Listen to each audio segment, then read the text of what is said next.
SG Consultancy Services. Study MBBS in Russia, Philippines, Uzbekistan. మీరు కూడా అండి. ఈ టాక్ షోకి రాసేటప్పుడు మీ ఎక్స్పీరియన్స్ ఏంటి సార్? చాలా కొత్త ఎక్స్పీరియన్స్. నాకు అసలు తెలియదు, నాకు రాదు కూడా. ఎలా రాస్తుందో నాకు తెలియదు, రాదు నాకు. అరవింద్ గారు పిలిపించి అన్స్టాపబుల్ రాయమన్నారు, బాలకృష్ణ గారు బాగుందన్నారు. ఆ తర్వాత యాక్చువల్గా నేను రాయడానికి కారణం ఆహా టీం అండి. ఆహాలో శ్రీదేవన్ ఉండేవారు, తర్వాత దివ్య అని ఒక ఆవిడ ఉండేది, ఆ తర్వాత నితిన్ అని ఇప్పుడు ఈటీవీలో చేస్తున్నాడు. ఆయన ఈటీవీ విన్కి కాంటెంట్ హెడ్. మేమందరం కూర్చుని నేను ఏం చేశానంటే మీ ఇంటర్వ్యూలు చూశాను, అన్నీ చాలా ఇంటర్వ్యూలు చూశాను. రాధాకృష్ణ గారి ఇంటర్వ్యూ, మీ ఇంటర్వ్యూస్, ఆ తర్వాత ఇంకో 2-3 ఇంటర్వ్యూస్ చూశాను, మురళీధర్ గారి ఇంటర్వ్యూస్, తర్వాత ఐటమ్ ఇంటర్వ్యూస్ చాలా చూశాను నేను నిజాయితీగా. I have to be very honest in this. And అదేంటి సిమే గెరవాల ఇంటర్వ్యూస్, మా ప్రణవ్ రాయ్ ఇంటర్వ్యూస్ ఎప్పుడు ఫాలో అవుతుంటాను నేను అవి. ఆ తర్వాత ఆయనది రజిత్ శర్మ కదా, ఆయన చారు శర్మనా రజిత్ శర్మ, ఆయన ఇంటర్వ్యూస్ చూసి క్వశ్చన్స్ ఎలా డిజైన్ చేయాలి అనే దాని మీద కొంత వర్క్ చేశాను. అంటే క్వశ్చన్ ఉంటుంది, రైటింగ్ ఎక్కడ వస్తుంది, ఆ క్వశ్చన్ డిజైన్ చేయడంలో ఉంటుంది.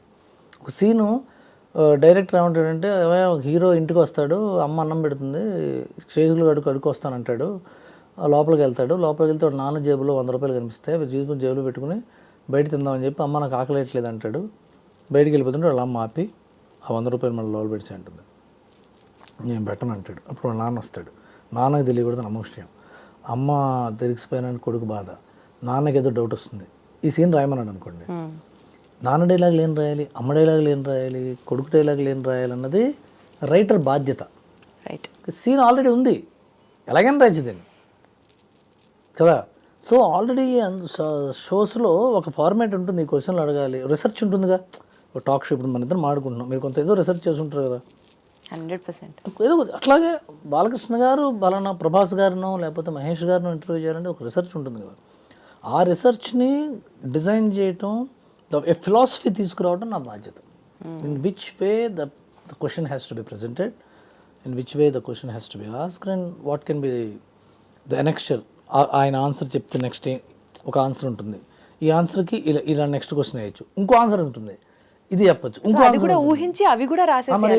అదే కదా, అదిదా సర్ప్రైజ్. నిజంగా మాకు అదే సర్ప్రైజ్, ఇన్ని ఎలిమెంట్స్ ఉంటాయని తెలియదు సార్. అబ్బా, నేను ఇప్పుడు చెప్పలా. అలా ఒక్కోసారి ఎక్స్టెంపోర్ ఉంటుంది. So it is team work. అది చెప్తున్నాను కదా, ఇప్పుడు అన్స్టాపబుల్ మొత్తం అనేది అబద్ధం, అది టీం వర్క్, దాన్ని నేను కెప్టెన్. సో నెక్స్ట్ ఏం ప్రాజెక్ట్స్ చేస్తున్నారు ఇప్పుడు రవి గారు? నేను రాసింది ఒక సినిమా ప్రొడ్యూస్ చేస్తున్నానండి, ప్రీ ప్రొడక్షన్ ఉంది, త్వరలో చెప్దాం అనుకుంటున్నాము. ఆ తర్వాత హిందీలో ప్రాజెక్ట్ చేస్తున్నాను, హిందీలో రైటింగ్, అది కూడా డెవలప్మెంట్ స్టేజ్ అయిపోయింది, అంటే స్క్రిప్ట్ డెవలప్మెంట్ అయిపోయింది, అది నెక్స్ట్ ప్రీ ప్రొడక్షన్కి వెళ్ళాలి. ఇది కాక ఒక వెబ్ సిరీస్ రాస్తున్నాను అమెజాన్కి, అది కూడా రైటింగ్ స్టేజ్లో ఉంది.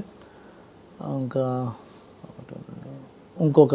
ఒకటి వర్క్ చేస్తున్న ఒక కంపెనీ ఏదో ఒకటి ఉంది, కొత్తగా ప్రొడక్షన్ కంపెనీ, దాన్ని కూడా డెవలప్మెంట్ స్టేజ్లో ఉన్నాయి. ఇవి ఇంకా నేను డీటెయిల్స్ ఏం చెప్పలేను, ఎందుకంటే ఏదో ప్రతిదానికి చెప్పడానికి ఒక పద్ధతి, ఒక ప్రైవసీ కాదు, చెప్పేందుకు ఒక పద్ధతి తయారైంది, ఒకప్పుడులా చెప్పకూడదు ఇప్పుడు. అదే, we totally respect that whatever is the situation. Thank you so much అండి. చాలా విషయాలు మాట్లాడినా నాకు ఇంకా టైం సరిపోయినట్టు అనిపించలేదు, ఎందుకంటే సినిమాల గురించి కాకుండా జీవిత ఫిలాసఫీ గురించి ఇంకా మిమ్మల్ని ఎక్కువ అడగచ్చేమో, ఇంకా ఎక్కువ లాగచ్చేమో, ఇంకా ఎక్కువ తెలియచ్చేమో అన్నాక మళ్ళీ మరిన్ని విశేషాలతో మళ్ళీ నెక్స్ట్ సిరీస్లో కలుద్దాం అంటారా? మోర్ పవర్ టు యూ అండి. Thank you so much.